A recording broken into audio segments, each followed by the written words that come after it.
It's lager time! Yay!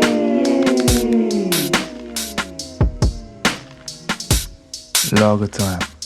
Poems, stories and thoughts. By me, Paul Cree. Who else?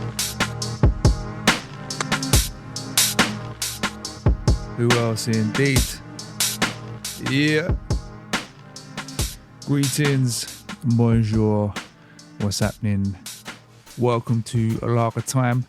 Legions of lager lights, grab your tins, your bottles and your pints. This here is a little blog and podcast which I write, record and produce via Substack, where I share bits and bobs that I've been writing, be it poems, stories, music, and more recently these thought sort of essay attempts, whilst not really knowing what I'm doing at any point. Today is Wednesday and I'm in the gaff in Maidstone, shortly getting ready to make my way up to London for a few days to carry out my usual workshop activities, etc. This episode should be out on Friday, all going well. However, it's unlikely I'll have one ready for the following week. Might have to wait a week. I'm not going to be at home much. I don't think I'm going to get the time to record it. It takes quite a while to do it all, and I'm not that organised. A little bit of news.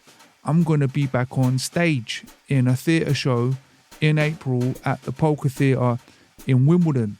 It's a hip-hop retelling of Romeo and Juliet and is written by my Beats and Elements spars and good pals Conrad Murray and Lakeisha Lynch-Stevens.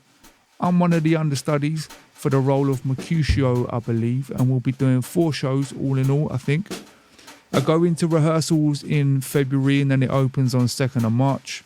I think the dates I'm doing are 12th, 13th and 14th of April. I'm a little nervous because it's been a while since I've been in a production like this and one that isn't written by me. But the cast are very good. The guys I'll be doing it with are razor sharp from the various shows they've all been doing, so it's going to take me a bit of time to get up to speed. But sometimes you just got to throw yourself in, mate, and do your best. So this week's episode is called On Bullshit Detection and is written in response to a quote from Book 3 of Marcus Aurelius Meditations, in case you've not got the memo about what I'm doing over here. Hope you enjoy it. If you'd like to support my work, the best thing you can probably do is introduce it to someone who you think might like it, as weird and niche as this little thing is. Alternatively, you can make a donation on Ko-Fi or buy my book, The Suburban. Sold a copy last week, large up that person. Promptly posted it. 2 days later, should be with them by now. There's only a few copies left of this. Or the book of plays I co-wrote with my aforementioned Beats and Elements team, Hop Theatre Anthology. Or you can just stream my music or watch the videos or whatever. You know the coup. Have a banging weekend. Keep it lager than life. Peas and taters. Paul.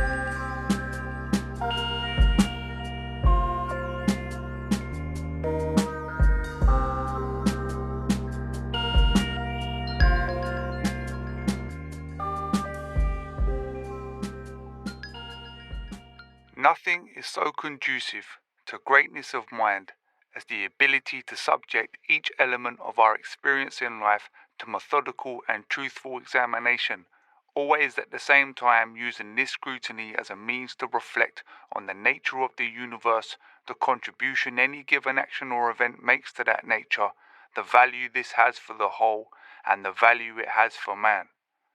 And man is an inhabitant of the highest city, of which all other cities are mere households. Book 3, 11.2.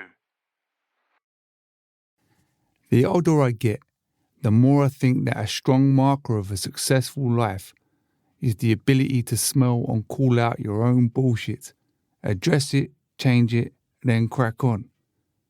It's taken me a long time to figure that one out. All this stuff here that I'm doing is mere evidence of the excavation process. Hold tight, Tony Robbins and his squad of time teamers.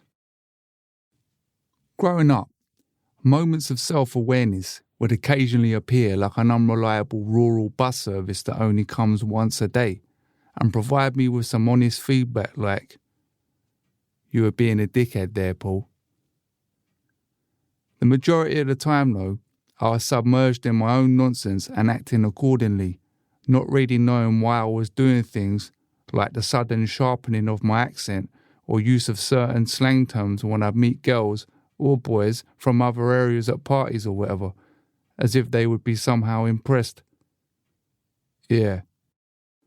Sometimes, what in retrospect was an angel, but at the time I thought was probably a prick, someone else would deliver those hard-hitting messages that I needed to hear. After I left school, I went to East Surrey College with most of the other dropouts and did some made-up course in IT. Except that it was actually quite hard, and the course leaders were tough on us. I carried to that college the same attitude I had at school and barely did anything for 9 months beyond dicking about in internet chat rooms, smoking draw in the park and playing pool and snooker in Red Hill Town Centre. Yet I still turned up, pretty much every day. A few letters went home to Mum and Dad about my massive backlog of assignments with a threat to boot me off the course if I didn't liven up and do some work. I didn't, yet I still turned up, every day, perhaps convincing myself that at some point I was going to knuckle down, or more likely I was just putting off the inevitable, like some aging celebrity who every year gets a new bit of surgery to suppress the encroaching stench of death that gets harder and harder to hide. Hold tight, Madonna. One day in class, I was making light of the fact that I was probably going to be kicked out and didn't really care or whatever, playing it all casual, when a kid called Ben, who was a bit older, goes, "Why are you even here then? Why do you keep coming in every day? What's the point of you being here?" I had no answer. I felt like a total bellend. At the time, I hated him for it. I wanted to chin him, or at least say something witty in return. But I had nothing. He was spot on. After that, I tried to knuckle down and do a bit of work. Just a bit, still convincing myself that I could catch up, and eventually, with the doomsday clock ticking, I went cap in hand to the course leader, asking for more time. She was this no-nonsense, quite intimidating woman called Anne, who'd been round the block and probably dealt with hundreds of half-assed strings like me. She called me a twat to my face and said that it was too late, and thus I got kicked off the course and out of the college, bringing an abrupt end to my formal education. When not lost in the multiple layers of my own bullshit and my attempts to disguise it to myself, I'd observe others seemingly swimming in their own bollocks too and acting accordingly. From the age of 14, I worked part-time as a newsagent and then graduated to Waitrose, where I went full-time on the checkouts for a while after being booted from East Surrey. There were times when customers were ripping into me, or other sensitive young'uns on the checkouts, for the most innocuous of things, like a slight dent on a tin of beans or a queue that's taking too long, proper flinging their vocal weight around. At times, it was like being on the floor and taking the vocal equivalent of a severe kicking because you ever so slightly brushed a protruding thread on some geezer's YSL shirt in a packed pub when trying to carefully manoeuvre through the boozer doing the very delicate ballet of the 4-pint carry. It was in these moments that I'd disengage and then wonder what it would be like if we were able to secretly film these tirades and then calmly take these people into a room, make them sit down and watch the replay. Would they see themselves, grimace, then go, "Yeah, I lost my head out there today. Feel like I've really let the lads down. Or fair play, I hold up my hands to my mistakes. I just got to get back on the pitch and make sure that doesn't happen again. I like to think so. Around the same time, mobile phones were starting to become ubiquitous. Sometimes I'd be sat at the station or somewhere else public while some loudmouth would be having an overblown row down the phone, as if it was all for the benefit of those of us in earshot. Again, I'd be thinking, why are you doing this? Then go back to trying to maintain my geezer stance, chest out, head back, spit on the floor, trying to bring attention to my Reebok classics and my hoop earring, you know the coup. And there was always some rude boy on the train who'd hop the ticket barrier at the station and then got busted on board for not having a ticket. But they'd always be going nuts protesting their innocence. And I'd be thinking, just take the hit, mate. Put your hands up. One of the good things about starting to write lyrics and then poems and everything else was that it became an opportunity to examine what I was doing and why I was doing it, pointing the camera at myself, I suppose. And over the years, it has been pretty useful in that respect, even if self-reflection wasn't my intention. Of course, it could also go the other way, which it quite often did, where I'd end up endlessly reinforcing my own bullshit, like the poem about the BNP I once wrote. When I started performing poetry stuff, I must have unconsciously made a note of the types of crowds who'd be at these gigs, because at some point I produced this poem ostensibly mocking the far-right British National Party. In hindsight, what it really was doing was having a pop at a particular group of people within society making crass generalisations who may or may not have been racist. But really, I was probably just signalling to the good people of the room that I too was a decent moral person like them, and I really wanted their validation. I'm certainly no supporter of anything even close to the BNP, but I remember reading that poem just once to a packed room, getting a few laughs and nods in the right places, then coming off the mic, sitting back down and feeling a bit sick with myself. I got the same feeling another time when I had a piece that had a pop at Daily Mail readers.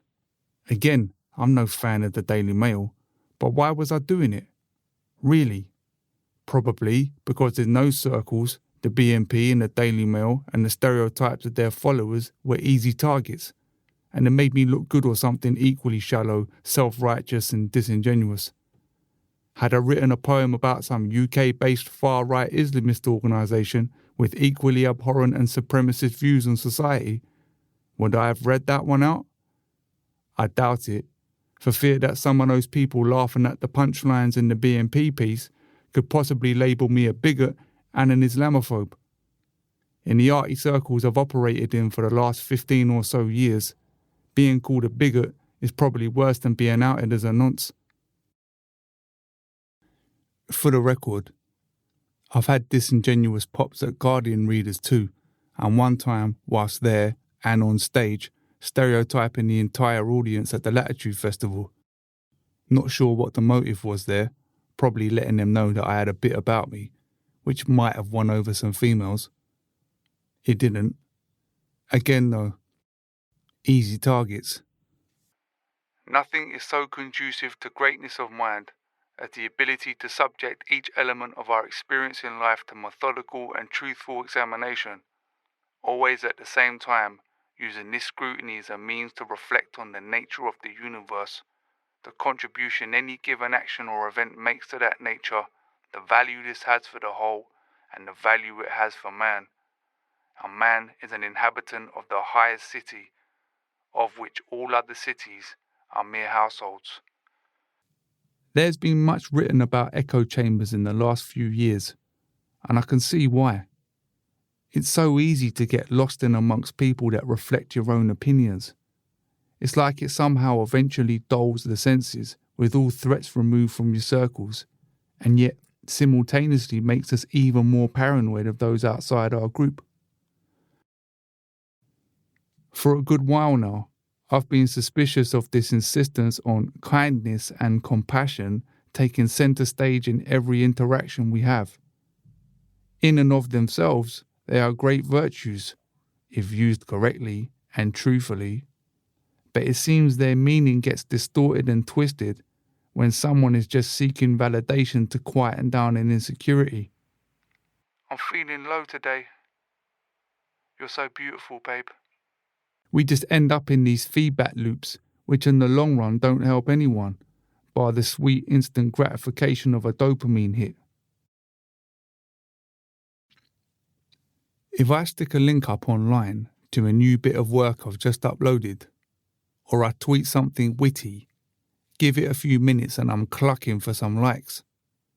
Or if I've hoovered the stairs in the house, I'll try every trick in the book to make sure my wife knows, whilst mentally marking a spot on the wall for the Military Red Cross Award that my wife will want to present to me for my domestic heroics. But then, of course, I'll turn it down, because I'm humble like that.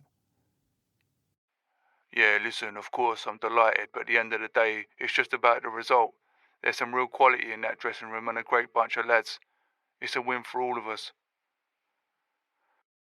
Despite my propensity for getting lost in my own bollocks, I feel truly grateful that I've had people and things around me that could occasionally slap me out of that mess.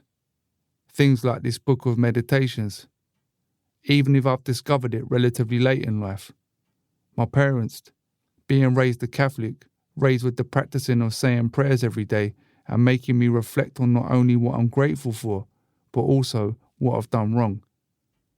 And in an age of social media, where it seems we're actively encouraged to disappear inside our own rectums, taking videos of ourselves whilst we're being kind and compassionate to homeless people, I need all the help I can get, mate.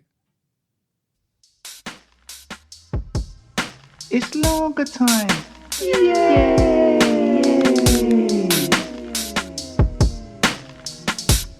Lager Time. Poems, stories and thoughts. By me, Paul Cree. Who else?